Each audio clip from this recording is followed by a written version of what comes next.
Hi, everybody. This is my third weekly response for digital literacies. Just FYI, I'm probably not as chipper as I usually am on these. Not feeling the greatest today, so um, just really out of it. So, for the readings for this week, we had 3 chapters and 2 articles. The article that I want to focus on is the Nikotra piece. I was really interested in the Nikotra piece because of the idea of talking about space, the writing space, how that transitioned from an actual physical space to an online space with the move to digital environments. And I was really fascinated by how she talked about the differences. I've had one quote. It is on page 265. If virtual space is the new type of rhetorical space, then what are some of its characteristics? Contrary to concepts of space as a container that can hold communication as something that exists prior to a writer's entry into it, virtual space does not pre-exist the introduction of new elements to the network. Rather, through any of their interactions with the network, the users themselves help to configure and build this space. I found that really interesting. There's a lot to unpack in there. She tries to really show the differences between the physical environment and the digital environment with space there. With the research that I did in my MA program, focusing on looking at physical spaces such as buildings, pieces of architecture, as text, I tend to disagree. Not so much disagree, have a different take. Maybe not disagree. Maybe disagree is a strong word, but I have a different take on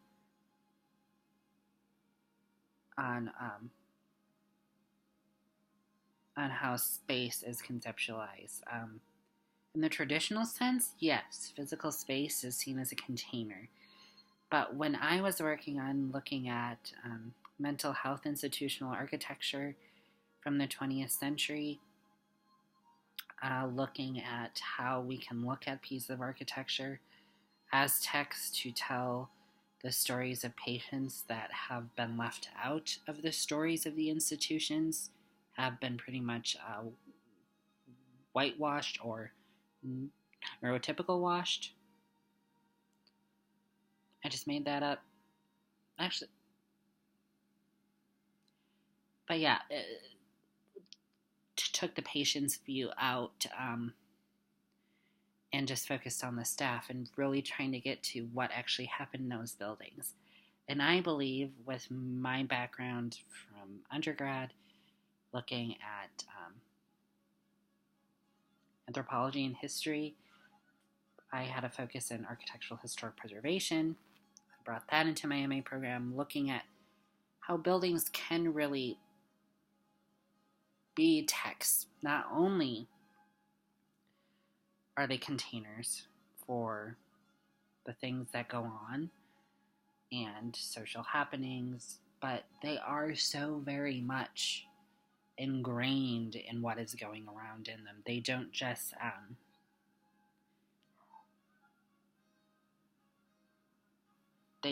sit there as a container. For example, the buildings have scars. They get scratches. They get holes.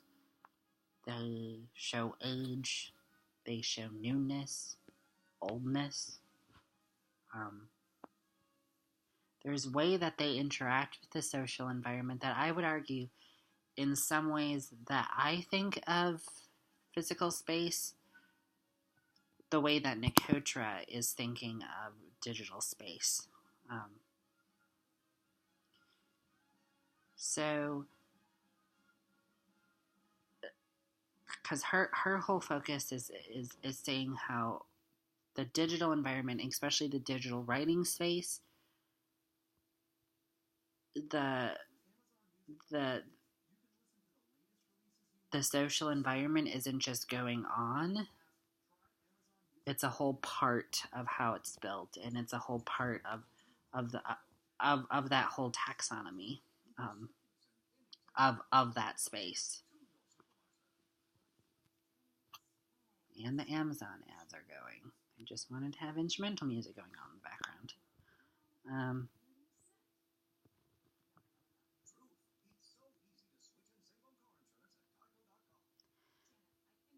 I lost my train of thought. I was talking. See, I told you this was going to happen. Nicotra, physical space, digital space. Okay, so her whole idea of digital space, of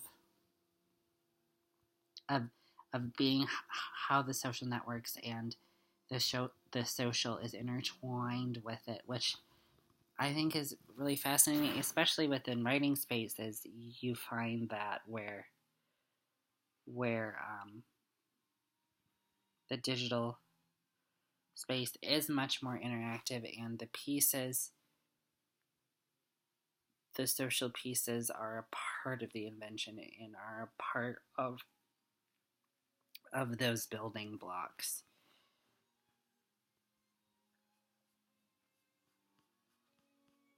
And to go further off of that, there was another quote.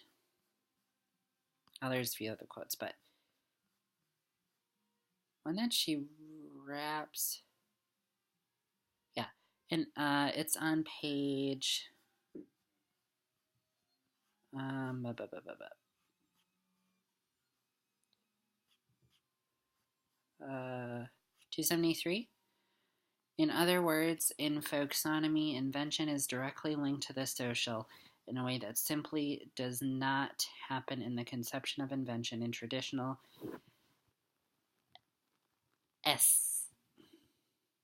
essayistic.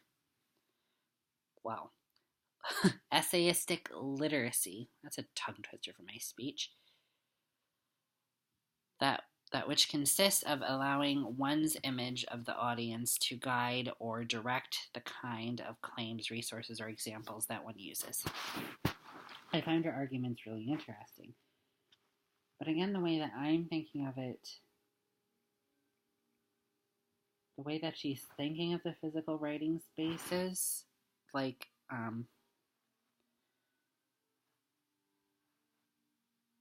simply does not happen in the conception of invention in traditional essayistic literacy.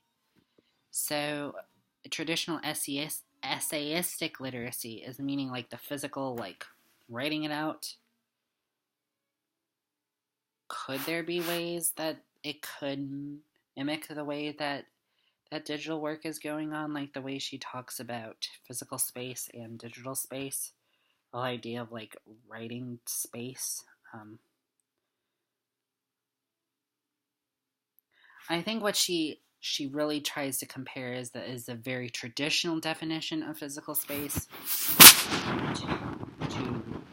to digital space, which then when people like me come in with different definitions of physical space, looking at it more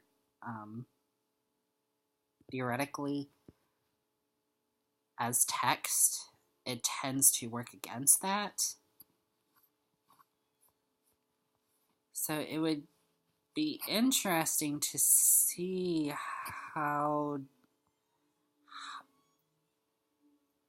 what she would think with interpretations of mine about physical space, and then how maybe she'd still continue to back her argument, or if it would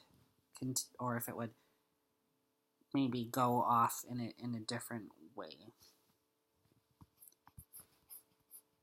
And ending the piece, the last quote on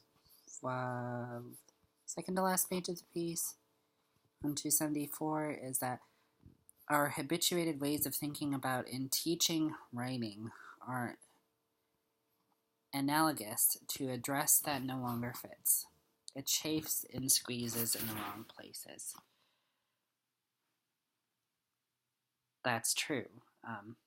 That writing has changed over time, how we think about writing, how we think about the teaching of writing.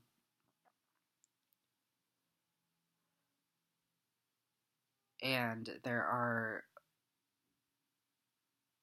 things that have to change, like we had a pro-sem meeting this afternoon with Dr. Caswell and talked a lot about testing and in K through 12, but also how in the writing classroom we need to focus more on emotion and bringing that emotion into the pieces, bringing that into the classroom, bring that into the grading. So I would like to focus more on assessment than grading, but maybe not only our habituated ways of thinking about writing and the teaching of it is not just physically the old and the physical way and the new and the digital way. We need to think about ways that we can blend those both and do things in different areas. Yeah, that's what I had for her article. I liked the ideas of space, and I'm looking to talk through it more in class. See you next week.